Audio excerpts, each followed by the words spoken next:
ಮಂಗಳೂರು ಮಹಾನಗರ ಪಾಲಿಕೆಯ ಚುನಾವಣೆಯಲ್ಲಿ ಸುರತ್ಕಲ್ ಬ್ಲಾಕ್ ಕಾಂಗ್ರೆಸ್ ಸಮಿತಿ ವ್ಯಾಪ್ತಿಗೆ ಒಳಪಡುವ 23 ಕ್ಷೇತ್ರಗಳಲ್ಲಿ ಕೇವಲ 1 ಸ್ಥಾನ ಮಾತ್ರ ಗೆದ್ದು ಪಕ್ಷದ ಹೀನಾಯ ಸೋಲಿಗೆ ಮಾಜಿ ಶಾಸಕ ಮೊಯ್ತೀನ್ ಬಾಬಾ ಅವರೇ ನೇರ ಹೊಣೆ ಎಂದು ಬ್ಲಾಕ್ನ ಮಾಜಿ ಪ್ರಧಾನ ಕಾರ್ಯದರ್ಶಿ ಹುಸೇನ್ ಕಾಟಿಪಳ್ಳ ಆರೋಪಿಸಿದ್ದಾರೆ.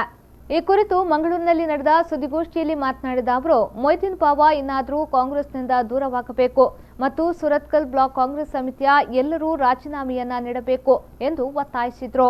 ಕಳೆದ ವಿಧಾನಸಭಾ ಚುನಾವಣೆಯ ಸಂದರ್ಭದಿಂದಲೇ ಪಕ್ಷವನ್ನ ಸಂಘಟಿಸಿದ ನಮ್ಮೆಲ್ಲ ಕಾರ್ಯಕರ್ತರನ್ನ ದೂರ ಮಾಡಿದ್ದರಿಂದಲೇ ಪಕ್ಷಕ್ಕೆ ಹಿನ್ನಡೆಯಾಗಿದೆ.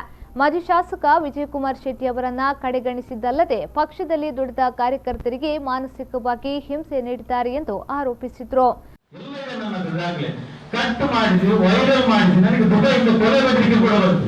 ನಾನು ಸುರೇಶ್ ಕುಮಾರ್ ಇದ್ರು ನೇರ ಹೋಗಿ ವಿಜಯ್ ಕುಮಾರ್ ಶೆಟ್ಟಿ ಮುಖಾಂತರ ಕಂಪ್ಲೇಂಟ್ ಇದೆ, ಫೋನ್ ಇದೆ ನನ್ನ ಹತ್ರ, ಕಂಪ್ಲೇಂಟ್ ಮಾಡಿದೆ. ಅದಕ್ಕೆ ಅವರು ಎಲ್ಲರ ಮೊಬೈಲ್ ತರಬೇಕು ಎಂಬ ಕಾರಣ ಮಾಡಿ ಅದು ಕೇಸ್ ಬಿದ್ದೋಯ್ತು. ನೋಡಿ ಇಲ್ಲ ಇದೆ ನನ್ನ ಹತ್ರ, ಎಲ್ಲ ನಿಮಗೆ ಕೊಡ್ತೇನೆ ನಾನು.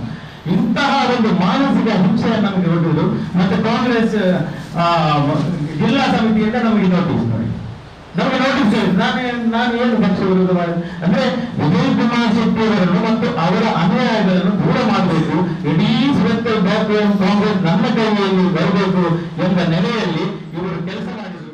ಮಾಜಿ ಮೇಯರ್ ಗುಲ್ಜಾರ್ ಬಾನು ಮಾತನಾಡಿ ಮಾಜಿ ಶಾಸಕ ಮೊಯ್ತೀನ್ ಬಾಬಾ ಮೇಲಿನ ಹಲ್ಲೆ ಘಟನೆಯನ್ನ ಪ್ರಸ್ತಾಪಿಸಿದ್ರು. ನಾವು ಯಾವತ್ತೂ ಕಾಂಗ್ರೆಸ್ ಅನ್ನ ಸೋಲಿಸಲಿಲ್ಲ, ಸೋಲಿಸುವುದೂ ಇಲ್ಲ. ನಾವು ಸೋಲಿಸಿದ್ದು ಮೊಯ್ತೀನ್ ಬಾಬಾರನ್ನ ಎಂದು ಮಾಜಿ ಮೇಯರ್ ಗುಲ್ಜಾರ್ ಬಾನು ಹೇಳಿದ್ರು.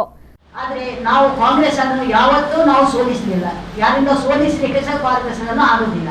ನಾವು ಮೊಯ್ತೀನ್ ಬಾಬಾನನ್ನು ನಾವು ಸೋಲಿಸಿ, ನಮ್ಮ ಉದ್ದೇಶ ಮೊಯ್ತೀನ್ ಬಾಬಾನನ್ನು ಸೋಲಿಸೋದು. ಅದೇ ರೀತಿ ನಾವು ಸುರತ್ಕಲ್ ಬ್ಲಾಕ್ ಅಲ್ಲಿ ಅವರನ್ನೆಲ್ಲ ಮರಳಿಸಿಬಿಟ್ಟಿದ್ದೇವೆ. ಸುದ್ದಿಗೋಷ್ಠಿಯಲ್ಲಿ ಮಂಗಳೂರು ಬಾಬಾ, ಸೌಮ್ಯ, ಆಸಿಫ್ ಉಪಸ್ಥಿತರಿದ್ದರು.